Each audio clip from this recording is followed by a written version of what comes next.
दर्शकों नमस्कार। आप जानते तो हैं, आप मानते भी होंगे, मेरा पूरा विश्वास है कि प्रथम सुख निरोगी काया, अंग्रेजी में भी कहा जाता है हेल्थ इज वेल्थ। और भारतीय चिकित्सा पद्धति जो आयुर्वेद है उसका भी परम लक्ष्य है स्वस्थ से स्वास्थ्य रक्षणम, कि जो स्वस्थ आदमी है उसके स्वास्थ्य की रक्षा करें, हमें रोग व्यापे नहीं। तो हमें रोग व्यापे नहीं, उसके लिए हमें पूरा तैयार रहना है, जागरूक रहना है। इस पर किन किन बातों का ध्यान रखना है, अगर छोटे मोटे रोग के लक्षण मिले या हमारी जीवन शैली में किस प्रकार हमें बदलाव करना है, परिवर्तन करें जिससे कि हमें रोग व्यापे नहीं, हम सदा स्वस्थ रहें। तो इस पर चर्चा करने के लिए आज हमारे स्टूडियो में उपस्थित हुए हैं डॉक्टर दारा सिंह जी। डॉक्टर साहब, आपका बहुत बहुत स्वागत करते हैं आप दूरदर्शन स्टूडियो में।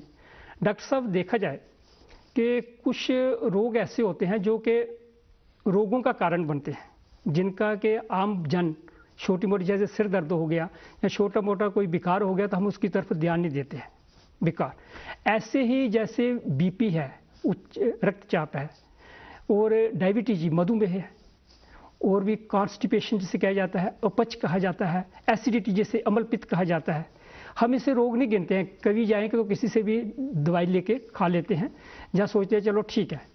तो इस किस प्रकार हमें इनको देखना चाहिए और इनसे कौन कौन से रोग को लगने का खतरा होता है जो गंभीर रोगों का भी रूप ले सकते हैं, जिनकी जननी है ये रोग। जैसे आपने इनका नाम लिया, ये बहुत ही इम्पोर्टेंट सवाल है जी कि ब्लड प्रेशर को लोग ऑर्डरली लेते हैं कि यार कोई बात नहीं, एक गोली खा लेते हैं, कुछ हो गया। लेकिन ये चीजें जो हैं आस्ता आस्ता बीपी को साइलेंट किलर बोलते हैं। जी जी। आस्ता आस्ता जो है आपके सारे सिस्टम को डैमेज करेगा। जी जी। बीपी से ब्रेन की नाड़ी फट सकती है, जी स्ट्रोक जिसको कहते हैं। और मैक्सिमम ये जो केसेस आते हैं आपके यहाँ सर्दियों में, विंटर में आते हैं। जी जी। विंटर में आम आदमी का भी ब्लड प्रेशर जो है वो 5 से 10 डिग्री तक बढ़ जाता है। स्वस्थ आदमी का जी जी। क्योंकि वासो कंस्ट्रिक्शन होती है, ठंड होती है। जी जी। तो ठंड की वजह से जो नाड़ियां हैं वो सिकुड़ के ब्लड प्रेशर को बढ़ा देती हैं। जी जी। तो इसलिए पुराने बुजुर्ग तो ऐसे करते थे कि एक तो वो ठंड में जाना नहीं चाहते थे, इतना एक्सपोजर नहीं देते थे, पूरा इंतजाम रखा होता था, पूरा परहेज करते थे, कावा पीते थे, ये करते थे। तो इस चीज को भी मद्देनजर नहीं करना चाहिए कि कैसे आपने ठंड को टैकल करना है। और अगर कोई मतलब हेल्दी है, काफी वजन ज्यादा है, जी जी। तो वो आपका बीपी बढ़ाएगा। जी जी। और आज के जमाने में जो स्ट्रेस है, जी जी। इतना बड़ा स्ट्रेस है, हर काम का स्ट्रेस है, नौकरियों का स्ट्रेस है, तो उसके बेरोजगारी बढ़ रही है, उसका स्ट्रेस है, तो उससे ब्लड प्रेशर बढ़ता है, चिंताएं ज्यादा है। जी जी। और इंसान की नेचर भी थोड़ी अग्रेसिव हो गई है, जी जी। डिमांडिंग नेचर हो गई है। पहले आप देखते गांव में मिली चीज मिली, नहीं मिली तो वो अपना काम करते थे। आज कहता नहीं, मिलनी ही चाहिए, जिद पे आ जाते हैं सारे। तो ये सारे ही फैक्टर जो है ये बीपी को बढ़ाते हैं। और ये बीपी जो है ये एक जेनेटिक डिजीज भी है जी, कि अगर फैमिली में मदर और फादर को दोनों को ब्लड प्रेशर है, आगे संतान को भी होगा। जी जी। लेकिन इसके लिए आपने करना क्या है कि ये एक स्टैंडर्ड फार्मूला है हेल्दी रहने के लिए जी, कि आपको अच्छा खाना खाना है जी। अच्छा मीन्स जो आपके लिए हानिकारक नहीं हो जी। अच्छा खाना खाना है, गुड अमाउंट ऑफ रेस्ट करना है जी। और अच्छी एक्सरसाइज करनी है जी। सोना भी है, एक्सरसाइज भी करनी है और डाइट आपकी अच्छी होनी चाहिए। जी जी। अगर आप इन 3 चीजों को भी फॉलो करते हैं तो आपके बीमारी को बहुत से इशू कम हो जाते हैं। खासकर रक्तचाप जो बीपी है। अगर जो बीपी, हाँ बीपी भी देखो, बीपी वाले को बीपी से कौन सी बीमारियां लगने का ज्यादा बीपी में तो रहता है? देखो हार्ट पे नुक्स डालेगी, हार्ट अटैक हो सकता है, आंखों की नाड़ी फट सकती है, एपिस्टेक्सिस हो जाता है, नसीर चलती है, यहाँ नाड़ी फट जाती है, जैसे ब्रेन हेमरेज हो जाती है, सबसे डेंजरस ब्रेन हेमरेज। किडनी पे भी असर पड़ता है, किडनी फेलियर हो जाता है। जी जी। कोई भी आर्गन जो है बीपी छोड़ता नहीं है। जी जी। लेकिन जी जी। इसको जो आपने अगर कंट्रोल करना है, जैसे आपको पता है कि मेरे फैमिली हिस्ट्री में है, तो आप फैटी चीजें अवॉइड कीजिए, फैट खाना बंद कीजिए, कम कीजिए। ये साधारणतया करनी चाहिए। हाँ करनी चाहिए सबको। नमक जो है कम खाइए। फिर जो है अपनी एक्सरसाइज रेगुलर रखिए, आप वॉक कीजिए, एक्सरसाइज कीजिए, जो भी अपने वजन को बढ़ने नहीं दीजिए। आपका वजन बढ़ेगा तो बीपी डेफिनेटली बढ़ेगा। यही चीज होती है कि प्रेग्नेंट लेडीज में, उसमें क्योंकि 10 से 15 केजी का वजन बढ़ता है प्रेगनेंसी में। जी जी। तो जो एक एवरेज पे भी होगा उसका बीपी डेफिनेटली बढ़ेगा। जिसको बीमारी भी नहीं होगी तो उसको बीमारी भी नहीं होगी, लेकिन उसका हार्मोन, एक तो हार्मोनल चेंज है, दूसरा उसका जो है बेबी की वजह से, फ्लूइड की वजह से 10 से 15 केजी वेट बढ़ जाएगा। जब वेट बढ़ेगा तो नेचुरली हार्ट को मोर काम करना पड़ता है, ज्यादा काम करना पड़ता है, बीपी भी आपका बढ़ेगा। तो इन चीजों पे आपने कंट्रोल करना है। मतलब डिलीवरी के बाद बीपी दोबारा नॉर्मल आ सकता है? दोबारा नॉर्मल आ जाता है, लेकिन इसमें जब वजन घटेगा नॉर्मल आएगा, लेकिन थोड़ी देर के लिए हो सकता है मेडिकेशन भी देनी पड़े। और इसलिए उसको अब गवर्नमेंट ऑफ इंडिया ने बहुत सी इसके लिए स्कीमें निकाली हैं कि जैसे भी कोई प्रेग्नेंट लेडी है उसको नियर बाई अस्पताल में रजिस्टर कराना चाहिए और मंथली उसका चेकअप होना चाहिए, उसकी इम्यूनाइजेशन होनी चाहिए। प्रेगनेंसी के बाद कितनी देर तक कराना चाहिए? 3 महीने के बाद, 4 महीने के बाद, 2 महीने 3 महीने तक रह सकता है। वो डिपेंड करता है कि आपने कितना गेन किया है और कैसे आपको हैंडल किया गया है। अगर अच्छा ट्रीटमेंट किया गया हो, और ये पेरिफेरी में हमारे आशा वर्कर्स हैं, आशा वर्कर घर घर जाकर उनको इंसेंटिव देती है गवर्नमेंट ऑफ इंडिया, वो घर घर जाकर डिलीवरी को रजिस्टर करते हैं। डॉक्टर साहब, इसका कोई आशा वर्कर का कोई नंबर है जो जनरल टोल फ्री या कोई ऐसा जनरल हो? क्योंकि कोई भी आमजन जो है हम उसको। हाँ बिल्कुल है, वो एरिया वाइज से है। जैसे आपका जैसे बीएमओ है, बीएमओ के पास पूरी आशा वर्कर्स की लिस्ट होती है। आशा वर्कर्स को एरिया अलॉट होता है कि किस एरिया में कहाँ कहाँ कितने घर एक आशा वर्कर देखती है। शहर क्षेत्र जो भी तहसील जिले के। सिटी में तो देखो ना, सिटी में तो इनके अस्पताल है, जैसे आपके ये सरवाल डिस्ट्रिक्ट हॉस्पिटल है, गांधीनगर डिस्ट्रिक्ट हॉस्पिटल है। सिटी में हमारे पास डायरेक्ट रजिस्ट्रेशन हो जाती है पेशेंट की, तो हम इस पेशेंट को शुरू से ट्रैक करते हैं। और बाहर से जो पेशेंट जो लगता है कि हाई रिस्क है, जिसको हाई रिस्क हम इसको बोलते हैं कि जिसकी एज ज्यादा है और काफी हेल्दी है, कोई हार्मोनल डेफिशिएंसी है, कोई उसको और एसोसिएटेड डिजीज है, तो वो हाई रिस्क ग्रुप में आ जाता है। तो पेरिफेरी से जो हेल्थ के लोग होते हैं उनसे हमारा ये मैसेज रहता है हेल्थ की तरफ से कि उसको आप हायर सेंटर पे रेफर कर दो। फील्ड वर्करों को कहते हैं कि वो सब डिस्ट्रिक्ट में भेजते हैं, फिर डिस्ट्रिक्ट में अल्टीमेटली वो पेशेंट हमारे पास आ जाता है फॉलो अप के लिए। ये तो हो गया हाई बीपी का इतना रिस्क है। दूसरे एक होता है लो बीपी, उसका भी इतना ही खतरा है? नहीं, लो बीपी में तो हाँ उसका भी खतरा है। ये क्यों होता है? देखो, अगर लो बीपी जो कमजोर है, खा नहीं रहा है, डाइट इंटेक नहीं है, वीकनेस की वजह से मेनली वीकनेस की वजह से होता है। बाकी स्पोर्ट्स वाले जो होते हैं वो अडॉप्ट किया होता है, उनका तो अच्छा होता है। लेकिन लो बीपी जो है कमजोरी की वजह से, उसको भी चेक कराना चाहिए, क्योंकि उससे क्या होगा कि आप सडनली गिर जाओगे। आप गिर जाओगे तो गिर के हेड इंजरी हो सकती है। हेड इंजरी से पेशेंट की डेथ भी हो सकती है, चक्कर आ सकता है। सडनली ड्राइविंग कर रहा है तो चक्कर आ जाएगा। उसको एवेलुएट करना है कि बीपी कम रहेगा, हो सकता है खून कम हो, कमजोरी है, उसको एवेलुएट करना चाहिए। अगर लो बीपी हो तो रीजन क्या है, उसको भी लापरवाही नहीं करनी चाहिए, उसका भी इलाज नहीं करनी चाहिए। ये तो कुदरत का नियम है कि हर चीज मात्रा में ही होनी चाहिए। आप देखोगे excess of everything is bad, चाहे वो कम है चाहे वो ज्यादा है। ये डिसऑर्डर एक हो गया बीपी वाला। हाँ जी। दूसरा है डायबिटीज, मधुमेह जिसे कहा जाता है, शुगर कहते हैं आम भाषा में लोग। ये क्यों होता है और इसका क्या? शुगर के लिए अगर आप देखोगे कि अब रिसेंट ईयर्स में ये बहुत ज्यादा हो गई है। इसका क्या है कि एक तो जेनेटिक प्रीडिस्पोजिशन है ही है, दूसरा जो है स्ट्रेस है लाइफ में, और तीसरा सबसे बड़ा कारण जो आया वो ये आया कि हमने तरक्की तो की, इलेक्ट्रॉनिक से पीछे चले गए हम। सुबह ही हम व्हाट्सएप फेसबुक देखते थे, गेम भी उसी पे देख लेते हैं।